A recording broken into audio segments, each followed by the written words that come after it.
Hey guys, what's up? Welcome back to the channel. It's Cynicalex, and today we got the second official sneak peek for the upcoming update, which is X-Men themed, and we did have it sort of leaked or pre-sneak peek released on Twitter, maybe like 8 or 12 hours before we got the official one. So for a lot of people, you've already seen this first image, and the first image was posted on both the Netmarble forums and on Twitter.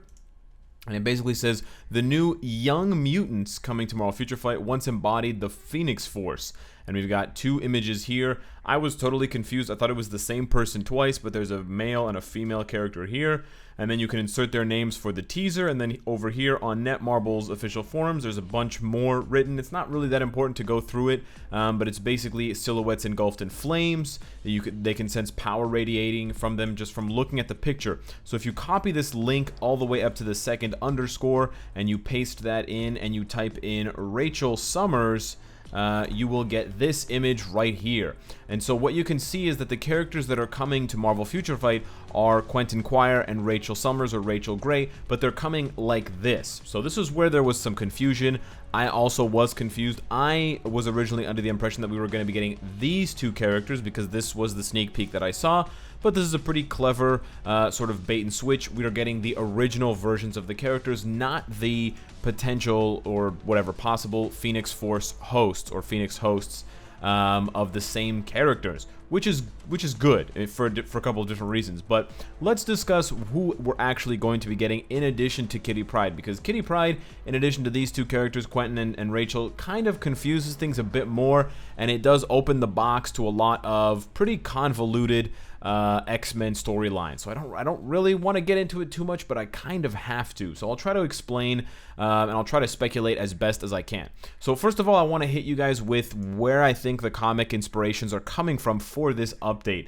Now, it was pretty difficult for me to find or recall, series where all three of those characters interact in a high level. Quentin and Rachel have a lot of interactions, but then including Kitty Pryde as well, it's kind of a crapshoot.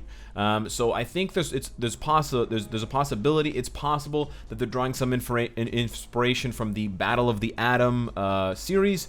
It's possible also that they're drawing some inspiration from the Jean Grey Volume 1, I think it's called. It's like 11 issues from 2017. And the interesting thing about that run, it's pretty interesting to read. You get to see, or you get to kind of like interpret things and experience things from the perspective of a young Jean Grey. But then on the other hand, it leads into the older Jean Grey that we have right now in Marvel Future Fight for, you can't see it because I'm hiding it, for X-Men Red. So that's an interesting sort of way to work backwards, because they introduced this Jean Grey first, and I've shown you guys those images before of the X-Men Red Jean Grey that's like this, which is not inhabited by the Phoenix Force, and so that run before led up to this, but we have this first, so they may now be working backwards. So that is pretty interesting. But Rachel Summers is not actually Jean Grey. Although I called her Jean Grey, she's not actually Jean Grey. So she is Jean Grey and she's not Jean Grey. It's complicated. It's kind of annoying. But basically, the way that it works is we'll go through both characters. Quentin Quire, they're both quite similar. Quentin Quire, also known as Kid Omega, this guy with the mohawk. He is just like an Omega level mutant, so super powerful, so we have no idea if he's going to be trash or amazing in Marvel Future Fight, and he has telepathy and telekinesis, so he's just your standard sort of Professor X type character, your Jean Grey type character, which unfortunately means that there's a high possibility, it's not guaranteed, but there's a pretty high possibility that he will be a blast type, because he has those psionic powers that Psylocke has, that Emma Frost has, that Jean Grey has, yada, yada, yada, yada. Which is kind of disappointing, because I really hope he isn't blast.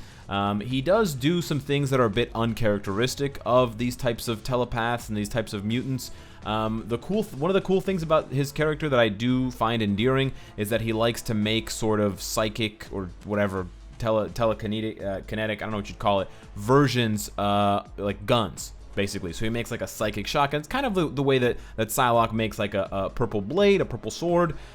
He makes guns. He makes pistols. He makes shotguns, which is quite interesting and pretty cool. And he shoots people, obviously, and he can send people into his mind, and he can sort of mess with people's brains by shooting them in the head. It's very cool, which I do think opens up the possibility, if I'm just being as, you know, optimistic as possible, not necessarily as realistic as possible, but there is the possibility that they go with a speed type and they make him deal energy damage. There is a possibility there. I really do hope Netmarble loosens up their rules for the typings, because getting 2 more blast characters after getting, you know, 3 blast characters in the last X-Men update is pretty lame. There's so many, like, if you just go and look, so many blast types, or so many mutants are already blast types. Like, you know, you've got Jean Grey and Magneto, you've got Bishop, Cable, Cyclops, Emma, Gambit, Iceman, Jubilee. There's just like Magic. There's so Psylocke.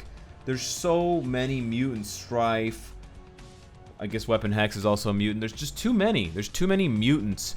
And you could even call Scarlet Witch a mutant. Well, not really. But anyways, she used to be. There's so many blast mutants, man. I'm just so tired of it. Anyways, so why I was kind of originally irritated with this update, as far as this sneak peek goes, is that I thought they were both going to be fire damage dealing characters. So I was like, oh man, 2 more fire damage dealing blast type mutants. We've never seen that before. What's that like?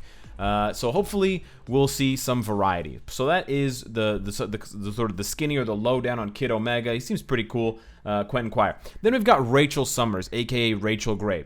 So she's not Jean Grey, but she basically has all of the same sort of characteristics as Jean Grey. She is the child of an alternate future pairing of Cyclops and Jean Grey. So technically Jean Grey's daughter, and she has the same thing: telekinesis, telepathy, but she also has temporal astral projection. So what does that mean? She can basically send her astral form, sort of like Doctor Strange, backwards and forwards through time, which obviously screws a lot of things around in different storylines. It creates a lot of weird situations, but a lot of times they find for the X-Men that the future can't be changed, even if you go back and change things. So it is interesting. It does create some cool sort of possible situations, and it does allow Marvel Future Fight and the Netmarble to really go wherever they want with this, because she's been in storylines where she's interacted with so many different X-Men, and she's interacted with different versions of the X-Men. I'm talking like original X-Men, so you've got like, you know, OG Beast, OG Warren, Angel, and all these Cyclops, OG Iceman, but then you've got like the newer versions of the characters as well, and you even have situations like Battle of the Atom where you have the OG X-Men and the newer X-Men, I guess you can call them. I don't know what you call them, but anyways, 2 sets of X-Men working together to send one back to their original timeline. So there's some really cool things, but yeah, that kind of takes all of the cards in the deck and throws them up in the air, because honestly, literally any character that has some affiliation to the X-Men can be pulled out of the hat here. It leans obviously heavily towards heroes and not villains, so I'm hoping they bring at least one new villain, because I love the X-Men villains. There's so many good ones that we still haven't tapped into yet. But yeah, that's basically what you can expect from Rachel on the right and Quentin on the left. But they're both, you know, basically Omega level, so supremely powerful, psionically powered mutants. So they have telekinesis and they have telepathy. That does mean that they should probably both be blast. Hopefully they're both speed, just because I'm sick and tired of the blast class. But we'll have to wait and see. And then as far as who we could get for tier 3, again, honestly, it's really up in the air. It's unlikely that we get a blast tier 3, because we got, you know, Doctor Strange after Jean Grey. We got 2 back-to-back. We could get Apocalypse tier 3, because he is a combat type and he is in a more expensive tier 3. Although we don't want more blasts, we could see either Cyclops or... Sorry, not Cyclops. Oh yeah, we could see Cyclops, but I was thinking Strife or Cable. But yeah, we could see Cyclops as well. I believe Rachel is Cyclops' half-sister. It gets really confusing because it's different realities or different futures. But yeah, I personally hope for Rogue tier 3. We could also see one of the new characters getting tier 3, the way that Namor got his tier 3 with his update. They could just introduce that character and make that character tier 3able. Now, we had a mutant in the last update, obviously Namor, so getting more mutants obviously rubs some people the wrong way. It'll be interesting to see how Netmarble does things. I would really love for them I obviously hope there's at least one rework or one new game mode, but I really think they need to tap into the right side of the World Boss game modes, and they need to make these stages World Boss Ultimate so that players who, and this was a point brought up to me on Twitch, so that players who get stuck with these World Bosses of the day don't feel cheated out of resources. Imagine that instead of, only half the time or 60% of the time when you get a World Boss of the day, you can actually possibly get additional resources and or CCF. It's 100% of the time. So if all of these bosses dropped CCF, then you would never not have an incentive to play these bosses when they popped up. And if they dropped tier 3 materials, or if they even just dropped one particular tier 3 material, and this is an idea that I also heard on Twitch, let's say Apocalypse only drops CCF, Scarlet Witch and Quicksilver only drop Titan component packs, and then Cable only drops Essence of Dimension, in addition to the books that they drop. I think that would be really interesting, and they don't even have to drop Black Antimatter and Chaos Nordstones. They could drop their regular X-Men materials, their mutant materials, but just to, not have so much of a penalty for rolling the boss of the day as one of these four, or the dreaded Supergiant. We'll ignore her for now because she's kind of the eyesore here, but these four at least, there's no reason to not make these World Boss Ultimates. Netmarble's got to get the whip cracking on this and do this, because with every X-Men update that passes where they don't do this, it's just silly. It's really, really silly. We don't want to wait until 2022 to see a Scarlet Witch World Boss Ultimate for the WandaVision TV show. And then as far as the rest of the update goes, who knows? Because we are treading, and this is sort of the part where I don't want to get too crazy with theories, but because we're treading so close to the Phoenix Force, there literally are limitless different opportunities. Yes, we could see possibly, although it's insanely soon, it's all too soon, I would say, we could see a Phoenix Force Namor uniform. I mean, in the run that I told you guys, the Jean Grey run, where Rachel basically retraces Jean Grey's steps as the Phoenix in a way, and she goes and visits all these people who have either had the Phoenix as a host, like Namor and Emma Frost, or she talks to people who have experienced, battling or whatever, trying to contain Phoenix Force, like Doctor Strange. She meets Namor, and he's got the sort of black vest thing going on. He looks younger. They fight this like underwater dragon thing together. We could see a Phoenix Force uniform for Cyclops. Honestly, he deserves it because he's been so trashed for so long, but it's possible. We also see a Phoenix Force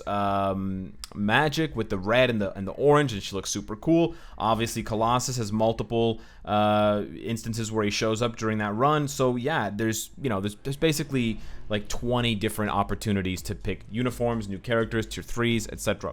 So it's going to be quite interesting to see. I am curious, as soon as I can get my hands on the APK, what is the scope of this update? Because the last two X-Men updates, I mean, the first X-Men update with Wolverine and stuff had Shadowland Plus, so the scope of that update was pretty large, although the scope of the characters in the update was not very large. And then for the Jean Grey update, although it had a profound impact on the game, was a fairly small update in terms of the scope. So I'm hoping the scope of this update with Quentin, Rachel, and Kitty is much, much bigger. We need some X-Men content, not just characters, but content, whether it's World Boss, or it's Shadowland themed stages with X-Men, or it's something new altogether, or it's a rework of an existing game mode, what have you.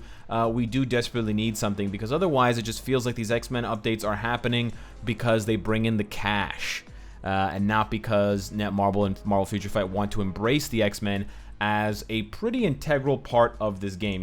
More than the Inhumans, more than the Asgardians, more than any other tribe, the X-Men get so much love in Marvel Future Fight. I love it. I'm a hypocrite. I love it. But I do acknowledge that it is a bit much for them to just be character updates. So they need to have more substance and more punch than just the characters. But let me know what you think of Quentin. Let me know what you think of Rachel. If you have any additional information or ideas to share as far as where they could be drawing inspiration from, I would love to hear your ideas, especially all you like super comic book gurus. Hit me up in the comments. Subscribe if you enjoy. And of course, if you like what you see, I hope to see you later today. Take care.